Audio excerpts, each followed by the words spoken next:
Hey there, everyone. Thanks for joining us for another deep dive. Mm-hmm. This time, we're tackling a topic that's pretty fundamental to, well, everything. Yeah, It's how to think. it really is. Now, we're not going like full-on philosophy professor here. Oh, no, no. We're going to be exploring a practical framework Right. that is laid out in this fascinating document that we're diving into Yeah. called The Cycle of Thought. Hmm. And it's all about how we can all become better thinkers in our everyday lives. It's interesting because I think sometimes we take for granted Yeah. that we know how to think or that we're doing it well. Right? And this document that we're exploring Mm-hmm. really breaks it down into these steps. Yeah. And it makes the whole process seem much less mysterious Yeah. and more like something we can actually improve on with practice. Yeah, it's like learning a new dance. Right. You might feel a little bit clumsy at first, Yeah. but with practice, the steps become more fluid and intuitive. So let's get into the groove of this cycle of thought. Right. What's the first step in this mental choreography? Well, the first step is all about collecting information. Okay. But not just passively absorbing whatever comes your way, right? Yeah. It's about listening with curiosity. Oh, listening with curiosity. Think about the last time you made a big decision. Uh-huh. Did you just go with your gut? Or did you actually try to, Right. seek out different viewpoints and information? Yeah, no, I've definitely been guilty of, sticking to my own echo chamber. Oh, yeah, me too. In the past, it's so easy to just gravitate towards Yeah, the opinions that confirm what we already think. for sure. But I like this idea of listening with curiosity because it kind of challenges us to step outside of that comfort zone a little bit. For sure. So how do we actually do that? How do we become better listeners? Yeah. Especially when it feels like the world is constantly Right. bombarding us with information. Well, one of the things that the document suggests is treating every new piece of information like a learning opportunity. Okay. Even if it's something that challenges your existing beliefs. Oh, that's interesting. Right. It's like tuning your mental radio to different frequencies. Oh, I like that. Right. You might hear some static at first, Yeah. but you're also expanding your range Yeah. and discovering new channels of thought. That's such a good analogy Thanks. because it really brings to mind the importance of diversifying our sources of information. Yeah.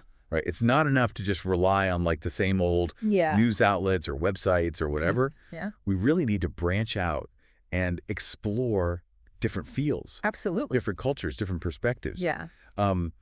Have you found any particular strategies helpful Yeah. in Yeah. diversifying your own information diet? Oh, yeah, absolutely. Yeah.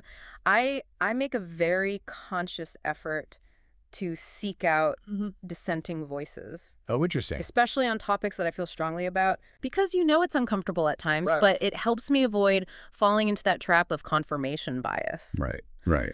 The document also talks about the importance of asking better questions. Oh, okay. Instead of just passively consuming information, Uh-huh. we should be actively probing it, right? Yeah. It even suggests specific questions that we can ask ourselves. Oh, like what? Like, why is this significant? Or what don't I understand yet?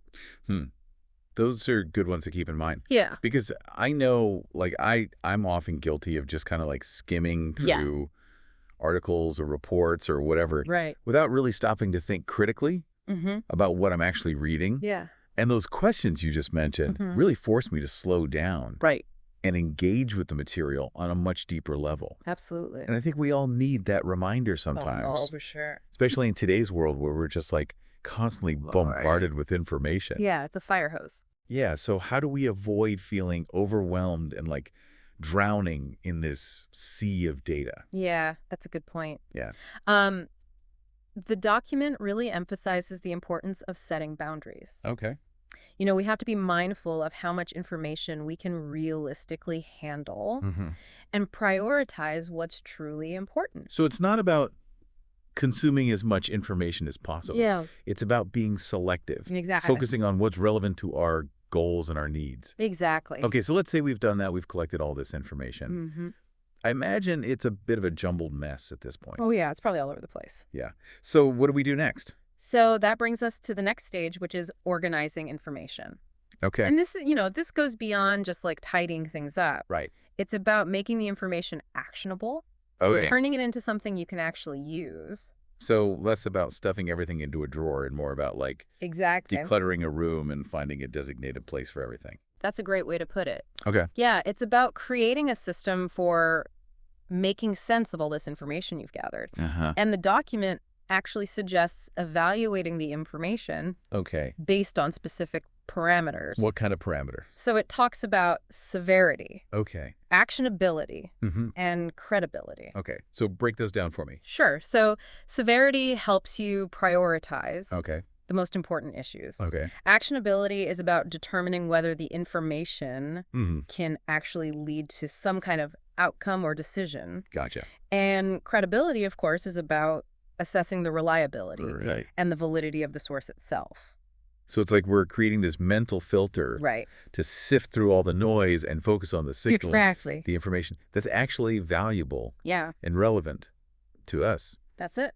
I feel like the Pareto principle could come in handy here. Oh, absolutely. The 80-20 rule, focusing on the Yeah. most impactful 20% of the information. Yeah, the 20% that will give you 80% of the results. Exactly. Right. So we've collected all this information. Yeah. We've organized it. We've prioritized it. Mm-hmm. But we're still left with like Right. a substantial amount of information Yeah. to actually process. Yeah. So how do we distill That's a good question. this organized information into something Yeah. truly meaningful and actionable? Right. So that's where the third stage comes in, which Yeah. is distilling information. Selling information. And it's about separating the signal from the noise, Okay. identifying patterns, Mm-hmm. extracting key takeaways from the information. So getting to the heart of the matter. I Exactly. love that analogy of distilling information. Yeah. It's like brewing a really rich, flavorful cup of coffee.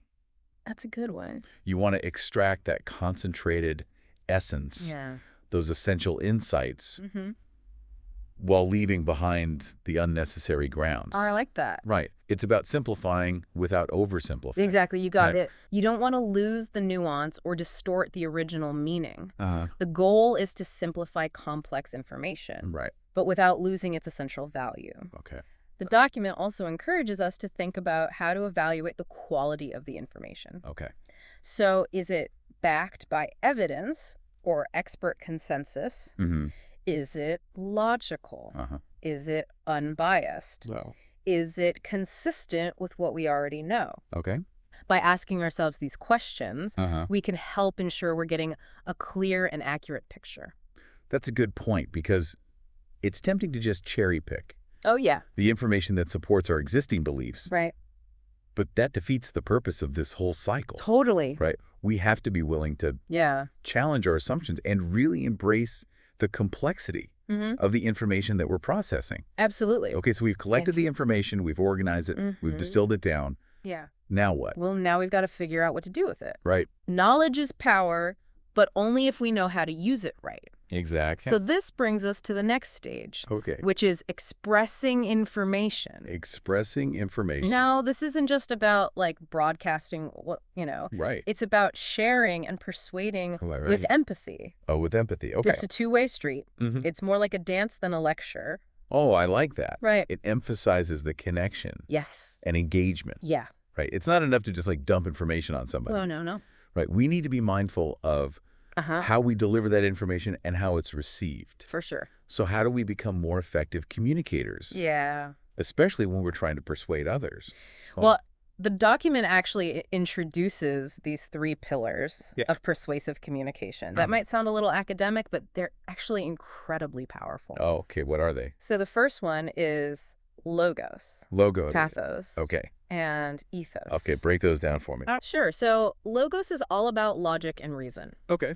So you're presenting clear, well-structured arguments Uh-huh. supported by evidence. Okay. Pathos Mhm. appeals to emotion Okay. by connecting with people on a human level, Uh-huh. maybe through storytelling or highlighting the impact on real lives. Gotcha. And then ethos Mm-hmm. is about establishing your credibility, Okay. showing that you're trustworthy, Right. knowledgeable, and that you genuinely care about the topic. So it's like a three-pronged approach. Exactly. You've got the brains, the heart, and the You got it. trustworthiness Yes. all working together. Yeah. Do you have an example of Yeah. how these might play out in a real conversation? Sure. So let's say you're trying to convince a friend Uh-huh. to adopt a rescue animal. Okay. Right. Yeah. So using logos, Mm-hmm. you could present statistics about overcrowded shelters Okay. and the benefits of adoption. Right. To tap into pathos, you might share heartwarming stories Yeah. of rescued animals finding loving homes Yeah. And for ethos, you would speak from your own experience as a responsible pet owner and advocate for animal welfare. That's a great example. Thanks. It shows how these seemingly abstract Yeah. concepts can actually be applied Right. to these really concrete situations. Absolutely. And it also highlights how important it is Yeah. to tailor our approach to our audience, right? Absolutely. What works for one person might not work for another. Right. So it's all about empathy and understanding your audience's perspective. This is making me realize just how much thought goes into Uh-huh. effective communication. It's a lot. It's not just about the words. Right. It's about understanding connection and creating that shared experience. Yeah. So we've collected the information. Yeah. We've organized it. We've distilled it. We've expressed it. We've expressed it. Yeah. So are we done? Not quite. There's one more crucial stage in this cycle of thought. Okay, what is it? It's feedback and iteration. Ooh, feedback and iteration. Okay. And this stage reminds us that the cycle doesn't end. With Wow. expression, it loops back to collecting information. Oh, interesting. But this time through the lens of feedback. So it's like we're tuning an instrument Exactly. to get a better harmony. Yeah, you're constantly adjusting and refining Right. based on the feedback you receive. So feedback is an opportunity to refine our thinking Yeah, and get closer to the truth. absolutely. This whole cycle of thought sounds like a never-ending process It is. of learning and growth, Yeah, which can be kind of daunting, but also really exciting. it's both. Before we move on to the next part of our deep dive, Yeah. what are your closing thoughts on this cycle?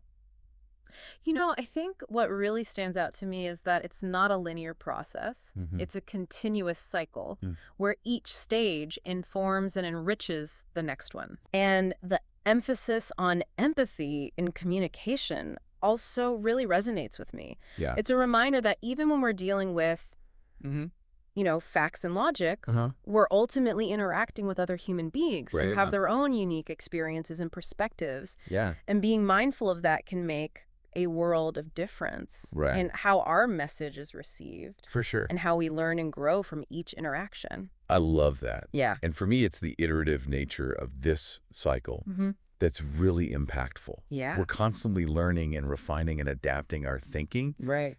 based on new information and feedback. It's a process. It's a reminder that there's always room for improvement. And that's something to embrace, not fear. Absolutely. But we'll delve into that a little bit deeper in the next part of our deep dive. Sounds good. So stay tuned. Oh. You're back. See you.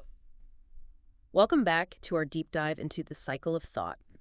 So before we jumped into the feedback loop, we were really getting into the nuances of expressing information effectively with empathy. But now let's shift gears a bit and explore how this cycle can be applied in practical everyday situations. I think a lot of listeners might be wondering, how do we actually put this framework into practice? Right. It's one thing to understand the theory, Yeah. but how do we make it work for us Right. in the real world? That's the key. Yeah. How do we apply it? So I'm especially curious about how this cycle plays out in decision-making. Okay. Let's say I'm trying to make a big purchase, like a new car.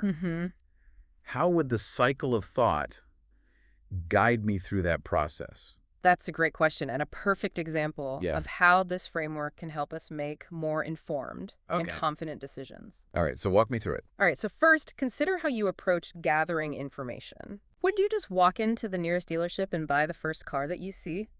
Oh, no. Probably not, right? Definitely not. So what would you do? Well, I would definitely do a ton of research online, read reviews, Yeah. compare different models, Right. maybe talk to friends who have recently bought cars. Yeah. Really get a sense of what's out there, what features are important to me, what's Yeah. within my budget. Exactly. It's that listening with curiosity in action. It is. Right. You're not limiting yourself to just one source Yeah. of information. You're casting a wide net Right. to gather diverse perspectives and insights. Okay. And that's the foundation of making a sound decision. Okay, so then what? So then comes the organizing phase. Mm-hmm.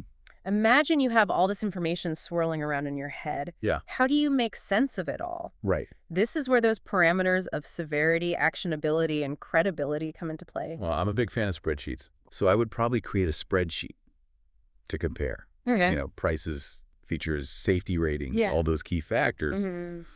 But more than that, I'd be thinking about my priorities. Right. Do I value fuel efficiency over horsepower? Yeah. Is safety my top concern? How important is resale value to me? Exactly. It's like decluttering my mental space and creating a system Yeah. for evaluating the options. Yeah, that's exactly how you would organize information effectively. Okay. You're not just mindlessly collecting data. You're actively processing it, Right. prioritizing what's most important to you, Yeah. and using that information to guide your decision-making process. Okay. I like that. And then as you go through that process, you're naturally going to start distilling information. Okay. You might notice that certain brands consistently get high safety ratings. Right. Or that certain features that you thought were essential Right. aren't actually that important to you. Yeah. So you're separating the signal from the noise. Okay. You're identifying the key insights that will shape your final decision. It's like piecing together a jigsaw puzzle.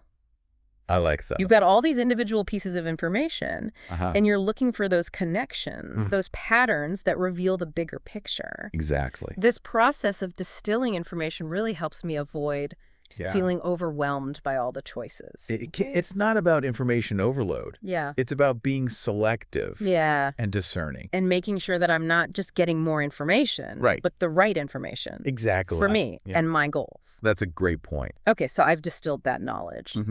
Now what? Now you're ready to express it. Express it. In this case, it might involve talking it through with your partner, justifying your choices based on the research you've done, Okay. right? You're using logic, emotion, and credibility to communicate your decision effectively. Think back to those pillars Exactly. of persuasion. Logos, pathos. Logos, pathos, and ethos, yeah. Right. So it's like it appeal to logos by, presenting data Sure. on the long-term cost savings of a fuel-efficient car. Exactly. Or tap into pathos by describing how safe and secure I'd feel Right. driving a particular model. And of course, ethos would come into play by emphasizing Yeah. my responsible approach to car buying and, Right. my commitment to finding a vehicle Yeah, that aligns with my values. You got it. But what about feedback? Yes, feedback. Where does that fit into this whole? Well, feedback is crucial throughout the entire cycle. Okay. So in this scenario, maybe your partner points out something that you overlooked. Right. Or a friend shares their own experience with a certain car brand. Okay. And that feedback could lead you to revisit your research, refine your criteria, Okay. and ultimately make a more informed and confident decision. So the cycle of thought is not a one-time exercise. Oh. It's an ongoing process. It's a process. Of learning and adapting and refining our thinking Yeah. based on new information and feedback. You got it.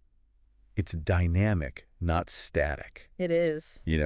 And it strikes me that this process could be applied to Oh, absolutely. so many different areas of our lives. Yeah. Not just like major decisions like buying a car. Right. It can be applied to everything from problem solving at work Okay. to navigating personal relationships. Yeah, let's take the example of problem solving Sure. in the workplace. Okay. Imagine you're facing a challenging project.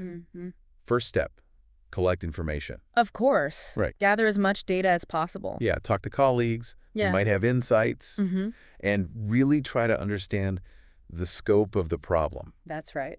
I imagine those bitter questions Yes. would be crucial here. Absolutely. It's not just about gathering surface-level information. No. It's about digging deep to understand the root cause of the problem, I like that. not just the symptoms. That's key. Right. Asking insightful questions is essential Okay. for effective problem solving. So once I have a good grasp of the situation, then I can move into the organizing phase. Right. And this might involve, Yeah. breaking down the problem Yeah. into smaller, more manageable parts, Okay. creating a timeline, assigning tasks to team members. Right. So I'm creating a structure to tackle the challenge systematically. You're creating order out of chaos, Yeah, which can be incredibly empowering. I like that. Right. So I'm moving from that initial feeling of overwhelm, Yeah. where you're just facing this big, This big, scary problem. amorphous problem, Yeah.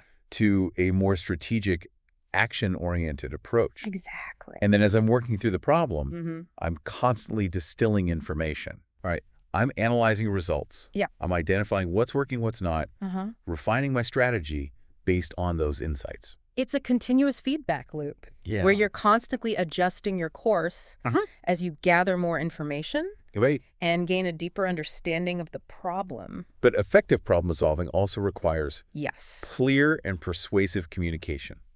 It does. Right. Absolutely. You need to be able to articulate the problem, present solutions, get buy-in from the team and stakeholders. Communication is key throughout that whole process. So again, logos, pathos, ethos. There they are again. Right. Those persuasive elements. Coming back into play. They keep popping up. So in this context, I might use logos to present logical solutions, backed by data and analysis. Right.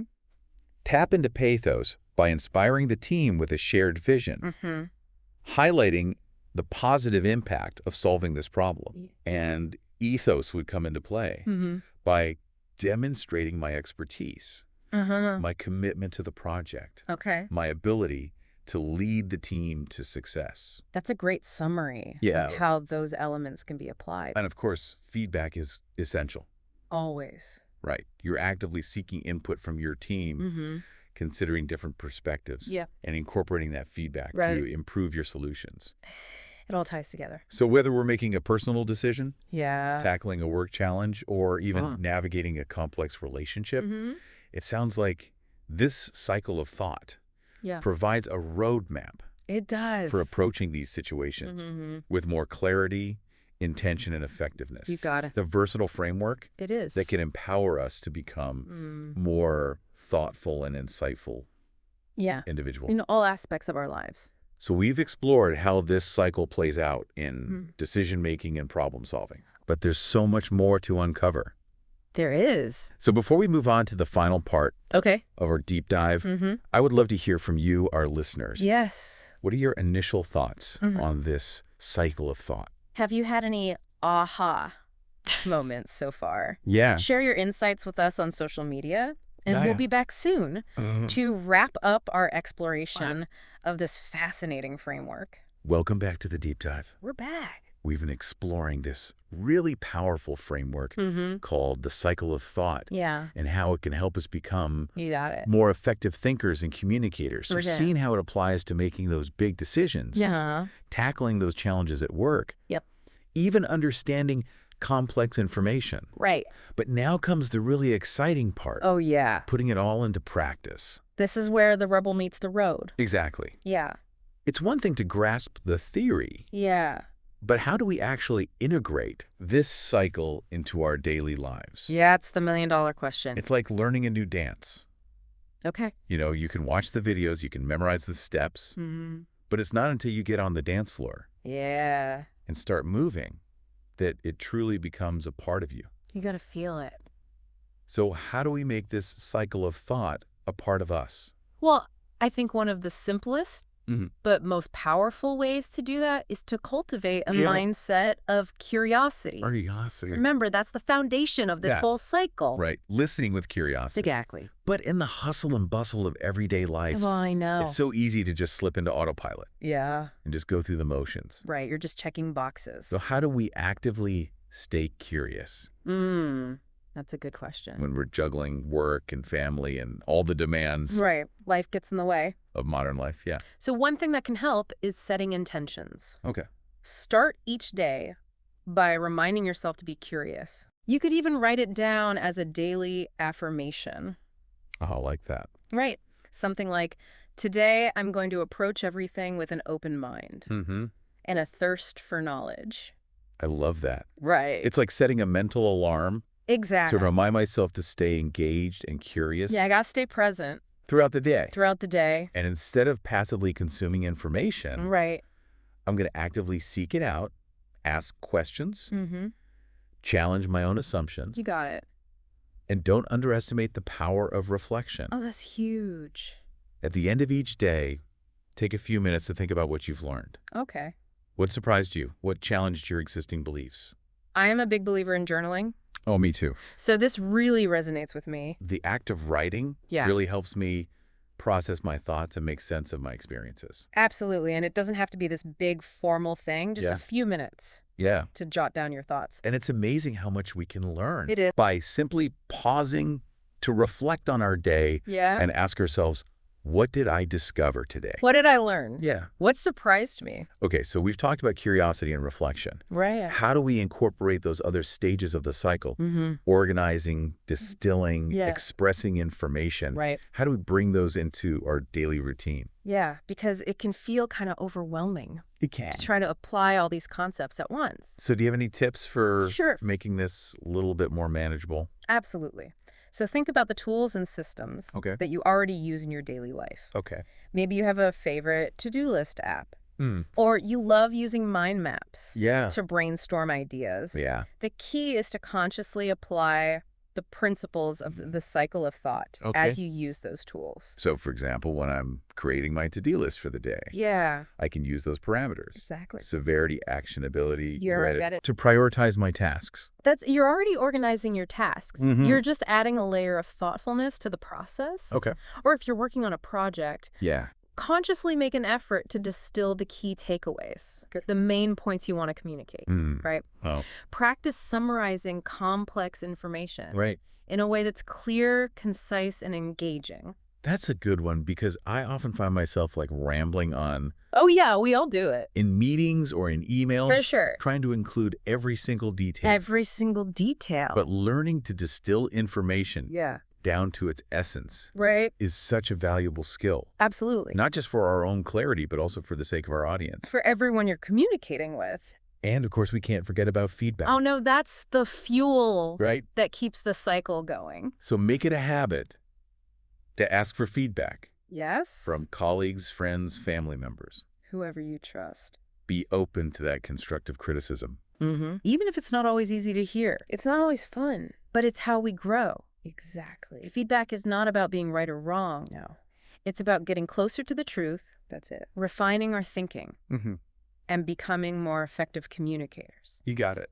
So it's all about that growth mindset. Yes. Seeing feedback as an opportunity to learn and improve. Not a personal attack. Yeah. And to circle back to what you said earlier, it's important to remember that the cycle of thought is not a rigid formula. No, it's a framework. Right. It's flexible. It is. We can adapt it Absolutely. to our own needs and preferences. You got it. The beauty of this cycle Yeah. is that it can be tailored to any situation, any challenge, any area of our lives. I love that. Or we want to improve our thinking. That's what it's all about. The key is to find what works best for you. Yeah. And make it a conscious part of your routine. You got it. It's been such an incredible journey. Exploring this cycle of thought with you. I've enjoyed it. I feel like I've gained so many valuable insights. Me too. And practical tips that I can start implementing right away. That's what we hope for. And I hope our listeners feel the same way. Me too. Remember, it's a journey, not a destination. Be patient with yourself. Yeah. Stay curious. Stay curious. And keep practicing. Keep practicing. The more you engage with this cycle of thought, yes, the more natural and intuitive it will become. It will. Well, we've reached the end of our deep dive into the cycle of thought. It's been a good one. We hope you found this exploration as enriching as we have. I think we did some good work here. I think so too. Yeah. So revisit those key takeaways. Yeah. Experiment with those practical tips. Trying them out. Start incorporating this powerful framework into your own life. You got it. And remember, that journey of learning and growth is never truly over. Never stop learning. Keep asking questions, stay curious, and never stop exploring. That's it. This fascinating world of how we think. We'll see you next time. Thanks for joining us on the Deep Dive.